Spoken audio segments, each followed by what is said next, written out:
Carol Roth is joining us. She is the author of The War on Small Business, a recovering investment banker and a friend. She is really great. I've been looking for Carol for probably 20 years, trying to find somebody that can actually understand the bullcrap in New York on Wall Street, but also can relate to the average person that has very little money. Hello, Carol. How are you? I'm doing well, Glenn, and I know you were wondering what my preferred title is, and these days I am identifying as Baroness Roth, so Baroness. Yes. Baroness Roth is yes. is with us now. Good.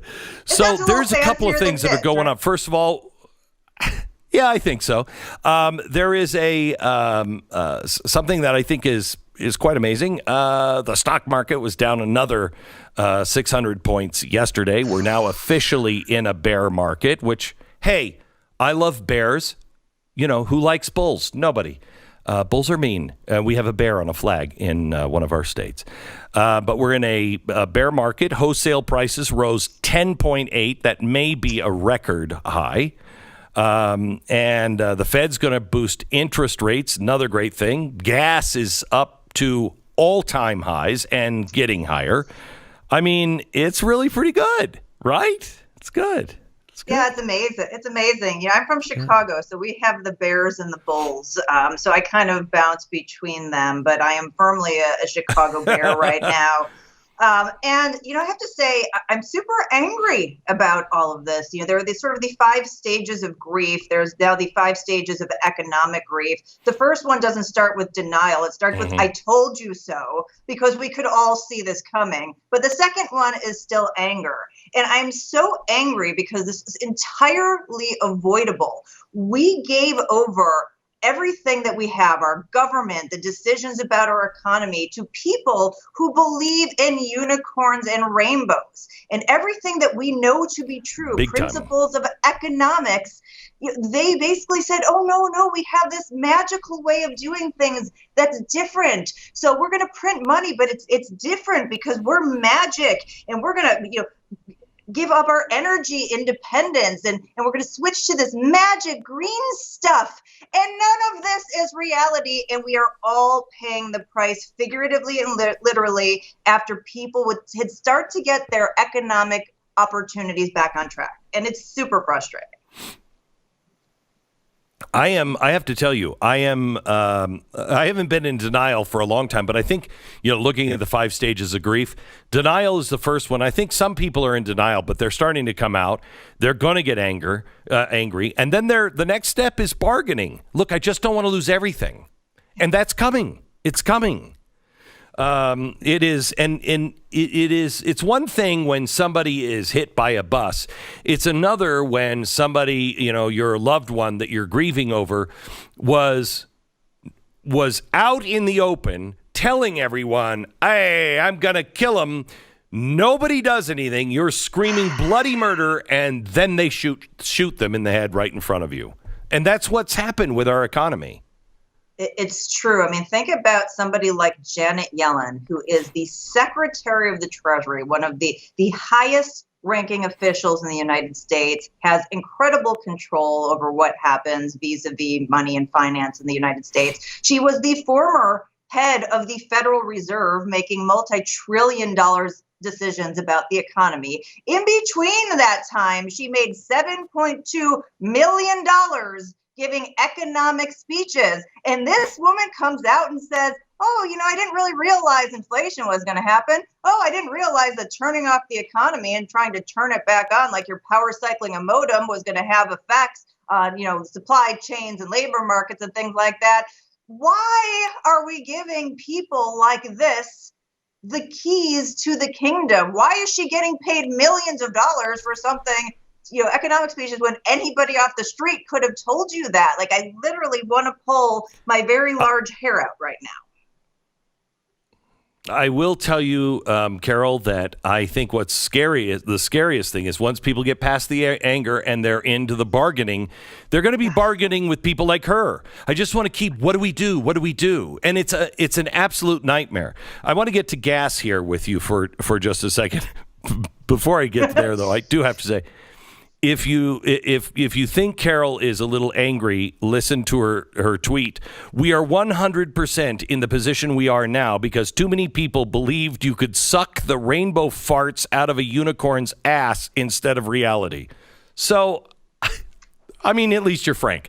So tell me now, we are looking at gas prices that are out of control. They are completely denying that this has anything to do with ESG. And apparently, a story I read today, the administration was shocked that we couldn't just turn shale on overnight. Shocked that there's gambling going on in this institution.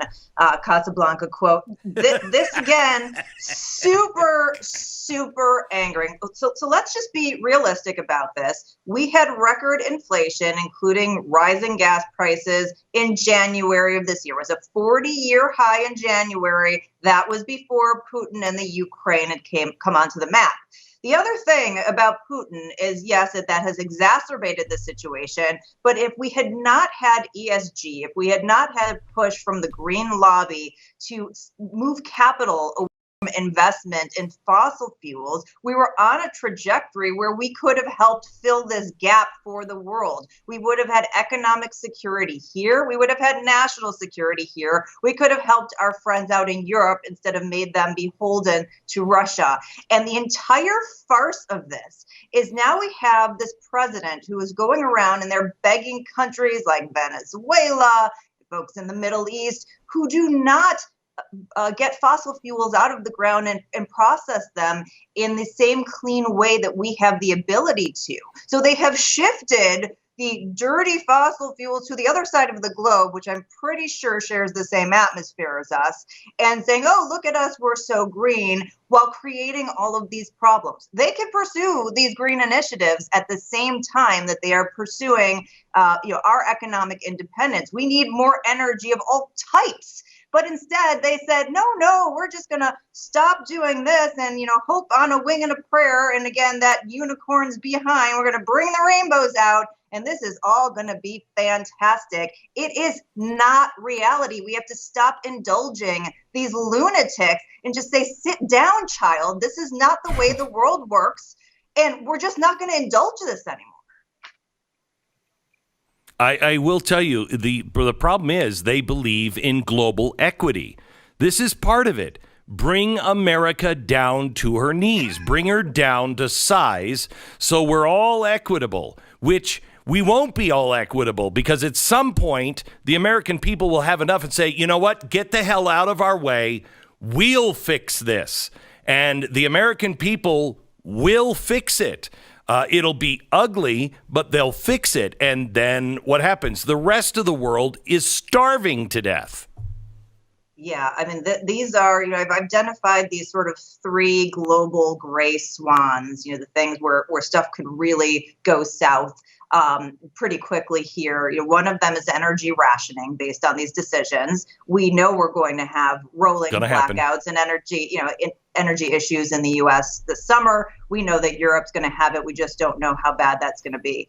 We know there's going to be some level of starvation, but it could be tens to hundreds of millions of people, again, partially on the backs of these decisions.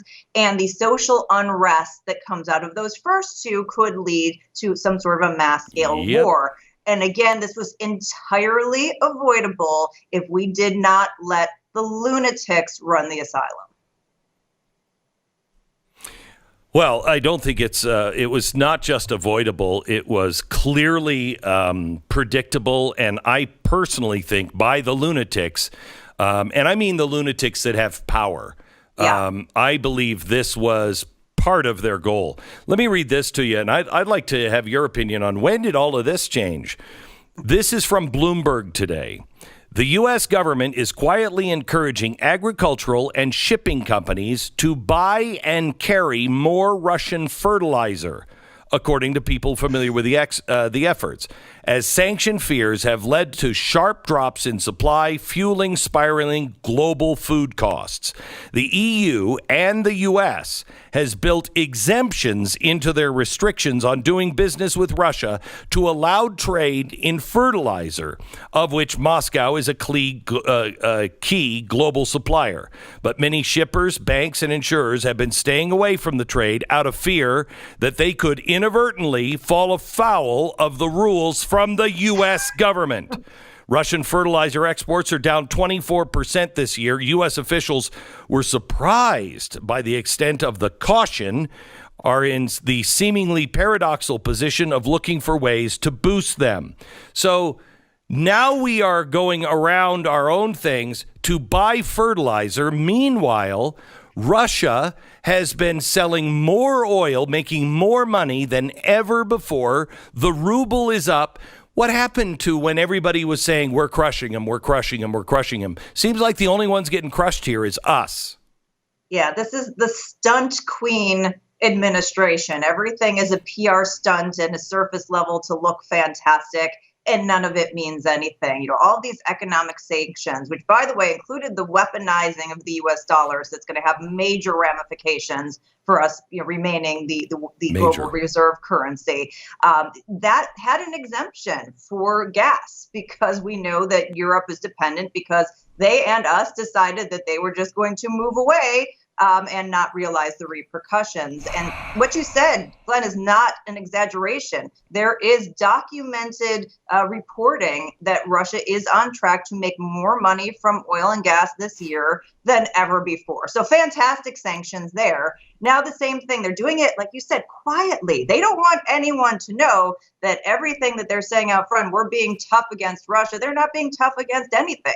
And Russia is playing a massively long game here. They knew it on the gas side. They're able to reap the rewards there. Now they're going to do it on the food side, you know, fertilizer side, you know, every side to extract everything that they can while they get everything that they want.